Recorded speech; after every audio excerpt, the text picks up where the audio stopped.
এই WhatsApp viewers, আজকে আমি ব্যাড মেমোরি ইরেজারের চতুর্থ এপিসোড নিয়ে হাজির হয়েছি, যেখানে আমাদের লিগন ও মিস কাংকে দেখানো হয়। Miss Kang লিগনকে I love you বলার পর থেকে, যে হ্যাঁ আমি তোমার প্রথম লাভ বলার পর থেকে, লিগন তাকে নানাভাবে ইমপ্রেস করার চেষ্টা করে এবং সবসময় তার পিছু পিছু থাকতে থাকে এবং বলতে থাকে তুমি আমার ফার্স্ট লাভ কাং জুয়ন, আর তুমি আমার সবসময় সাথে আছো বলে আমি অনেক খুশি আছি। কিন্তু তখনই তার সিনিয়র তার কাছে দৌড়ে চলে আসে এবং বলে, এটা কি আমি সত্যিই শুনছি? তুমি কি তাকে সত্যিই বলেছো এবং স্বীকৃতি দিয়েছো যে তুমি তার ফার্স্ট লাভ? তুমি অনেক ভালো করেছো এবং একজন ডাক্তার হিসেবে তোমার পেশেন্টের যে তুমি দায়িত্ব নিয়েছো, এটি তুমি অনেক ভালো কাজ করেছো। এরপরে মিস কাং ও তার সিনিয়র ডক্টর মিলে লিগনের বাবা মার কাছে যায় এবং সেখানে গিয়ে তারা বলে যে আপনার লিগনের প্রথম ভালোবাসা, যার কারণে লিগন সুস্থ হয়ে উঠেছে।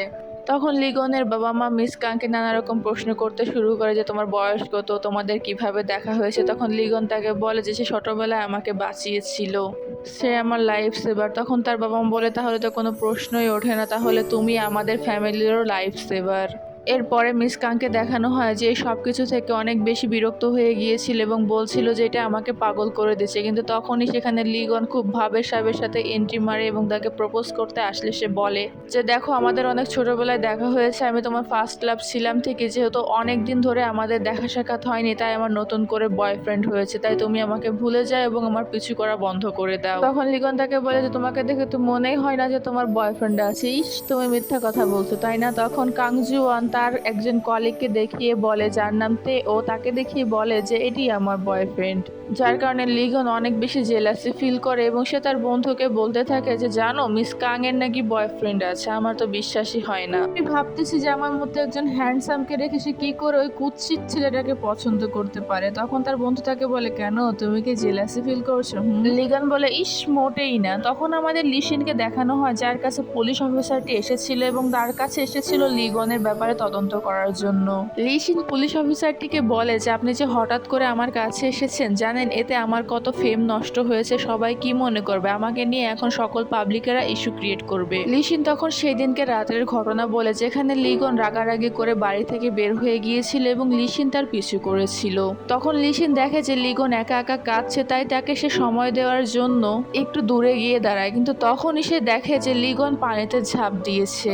সে একজন অ্যাথলেটিক্স হওয়ার কারণে সে লিগনকে দ্রুত বাঁচিয়ে নিয়েছে। এরপরে সেখানে তার এজেন্সির অফিসার এসে তাকে সেখান থেকে ছাড়িয়ে নিয়ে চলে যায়। কিন্তু আমরা দেখতে পারি যে দূর থেকে লিশনকে কেউ একজন ফলো করছে এবং পরবর্তী সিনে আমাদেরকে দেখানো হয় যে তে ও মিস কাং মিলে একসাথে কথা বলছিল এবং দূর থেকে লিগন তাকে দেখছিল এবং জেলাসি ফিল করছিল। এবং তেওকে দেখানো হয় যে মিস কাংকে একটি লোহার আইফেল টাওয়ার গিফট করে এবং বলে যে আমি জানি তোমার মেটালে অ্যালার্জি আছে, কিন্তু আমার অনেক শখ হয়েছে তাই আমি এটা তোমাকে গিফট করলাম। মিস কাং ও তেওর প্রেমে এতটাই পাগল ছিল যে তার মেটালে অ্যালার্জি থাকার সত্ত্বেও সেই গিফটটি অ্যাকসেপ্ট করে নেয় এবং লিগন তাদেরকে একসাথে দেখে জেলাসির বশে তাকে একটি জুতো ফিক মারে দূর থেকে এবং মিস কাং এসে দেখে যে এটা লিগনের কাজ। এরপরে আমাদেরকে লিশিনের প্র্যাকটিসকে দেখানো হয়, যেখানে লিশিং অনেক স্লো খেলার কারণে তার মা তাকে লাভ করে এবং এরই মধ্যে তার এজেন্সির মালিক তার কাছে কিছু বল নিয়ে আসে সিগনেচার করার জন্য, যে বলগুলো একটি স্কুল এসে দিবে।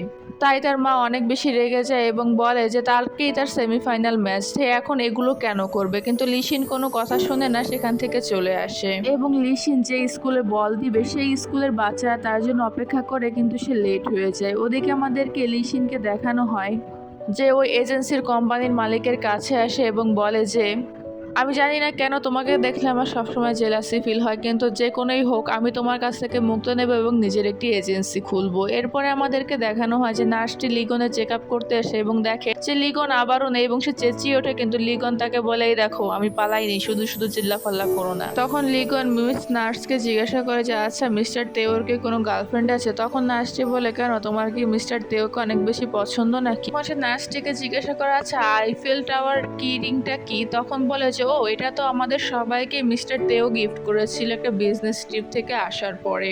লিশিনের স্কুলে দেরি হয়ে যাওয়ার কারণে সে হাসপাতালের রোড দিয়ে বলগুলো নিয়ে যাচ্ছিল, কিন্তু তার ব্যাগে থেকে বলগুলো পড়ে যায় এবং মিস কাংও সেটি দেখে ফেলে এবং বলগুলোকে ট্যাকেল দেওয়ার জন্য বিরক্তিতে শুয়ে পড়ে। ওদিকে আমাদেরকে দেখানো হয়েছে স্কুলের বাচ্চারা এখনো লিসিনের জন্য অপেক্ষা করছে, কিন্তু লিসিন আসছে না। ওদিকে মিস কাংকে হেল্প করার জন্য লিসিন তাকে তার অটোগ্রাফ বল দিতে চায়, কিন্তু মিস কাং বলে যে এটির কোনো প্রয়োজন নেই। তখন সে তাকে একটি এনার্জি ড্রিঙ্কস দেয় এবং বলে যে তাহলে আপনি এটা রাখতে পারেন, কারণ এটা আপনার ফার্টিলের জন্য অনেক উপকার করবে। কিন্তু তখন দেখানো হয় যে মিস কাং ওই বোতলগুলো এলোমেলো করে রাখে এবং লিসিন বারবার ওই বোতলগুলো ঠিক করে। তো কারণ লিসিন যখন অনেক বেশি অ্যাংজাইটি ফিল করে তখন তার একটি অভ্যাস হয়ে গিয়েছে যে যখন সে বেশি অনেক অ্যাংজাইটি ফিল করে বা অস্থিরতা বোধ করে তখন সে এলোমেলো কিছু দেখতে পারে না এবং সেগুলোকে গোছানো ট্রাই করে, সবসময়ের জন্য পরিপাটি থাকার চেষ্টা করে এবং এটি তার মানসিক সমস্যা, যার কারণে সে সাইকিয়াট্রিস্টের কাছে ট্রিটমেন্ট নিচ্ছিল। মিস কাং এটা বুঝতে পেরে তাকে আরও পরীক্ষা করার জন্য সে তার মোবাইল কভার উল্টাপাল্টা করে লাগায়, কিন্তু এটি দেখেও সে তার মোবাইল কভার অনেক সুন্দর করে লাগিয়ে নেয় এবং সে বুঝতে পারে যে এর মেন্টাল সমস্যা আছে। অপরদিকে লিগন আবিষ্কার করে ফেলে যে মিস টেওর সঙ্গে তারই আরেকজন কলিগের সাথে অ্যাফেয়ার চলছে, যেটি মিস কাং জানে না। এবং অপরদিকে লিসিন গিয়ে দেখে যে বাচ্চারা সেখানে নেই এবং সবকিছু রেগে মেগে এলোমেলো করে দিয়েছে এবং সে অনেকটা লেট হয়ে গিয়েছে। লিগনের সিনটি দেখার পরে মিস কাংকে সে বলতে আসে, কিন্তু সে দেখে যে মিস কাং অনেক ওয়ার্ক করতে করতে সেখানে ঝিমোচ্ছে এবং এক পর্যায়ে ঝিমোতে ঝিমোতে সে লিগনের হাতের উপর শুয়ে পড়ে এবং মিস কাংকে দেখতে এতটাই সুন্দর লাগছিল যে লিগন তাকে কিস করতে চায়, কিন্তু সে নিজেকে কোনো না কোনোভাবে আটকিয়ে ফেলে। এরপর লিগন মিস কাং এর সাথে কথা বলতে বলতে সেখানে একটি ব্রেন ইরেজার রিপোর্ট সম্পর্কে পড়া শুরু করলে মিস কাং এর ঘুম ভেঙে যায় এবং সে লিগনকে বলতে থাকে তুমি কি এখানে কিছু পড়েছো? তখন লিগন তাকে বলে যে এত খারাপ হাতের লেখা কে কি করে পড়তে পারে। তখন লিগন তাকে বলে যে আমাদের ডিলের কথা তোমার মনে আছে? তখন আমাদেরকে দেখানো হয় যে ওই দিন রক পেপার সিজারে মিস কাং হেরে গিয়েছিল এবং লিগন তার শর্তে রাজি হয়ে যায় যে মিস কাং যদি তাকে ডিনারে নিয়ে যায় তাহলেই সে ওই ময়লা কাপড় চোপড়ের ভেতরে লুকিয়ে পড়বে এবং তারা ডিনারে গেলে মিস কাং তাকে বলে, তখন লিগন তাকে বলে যে কোনো একদিন না একদিন তুমি আমার প্রেমে পড়বে দেখবে, এবং তার চশমায় কিছু আঁকিবুকি করে। পরে মিস কাং বাড়িতে আসলে সে দেখতে পায় যে তার যে ভাগ্নে তার মায়ের ফ্রেন্ডের মেয়ের পুরোপুরি ফ্যান হয়ে গিয়েছে, যার কারণে সে তার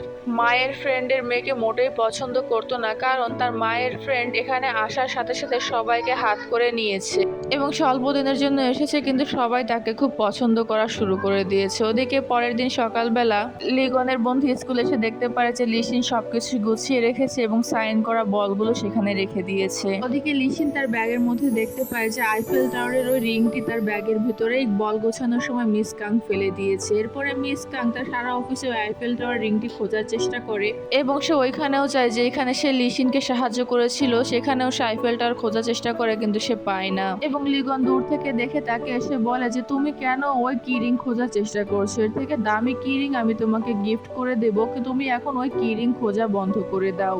কিন্তু সে লিগনকে বেশি কথা বলে সেখান থেকে তাড়িয়ে দেয় এবং রিং খুঁজতে থাকে। অপরদিকে আমাদেরকে তেও আর ওই কলিগকে দেখানো হয় যারা একসাথে গাড়িতে বসে প্রেম করছিল এবং একজন অপরজনকে চুমু দেওয়ার চেষ্টা করছিল। এই ঘটনা লিগন আবারও দেখে ফেলে এবং সে ভাবে যে মিস কাংকে সে বলে দেবে এবং তারপরে সে ভাবে যে তার উচিত সে এই জিনিসগুলো নিজের চোখে দেখুক, তাহলে সে বিশ্বাস করবে, কারণ সে আমার কথায় বিশ্বাস করবে না। এরপরে সে দেখে যে সে এখনো পর্যন্ত সেই কি রিং খুঁজছে, যার কারণে সে ওই নার্সের কি রিংটি নিয়ে নেয় এবং বলে যে আমি অনেক জেলাসি ফিল করছিলাম যার জন্য তোমার কি রিংটি নিয়ে নিয়েছিলাম, এই নাও তোমার কি রিং।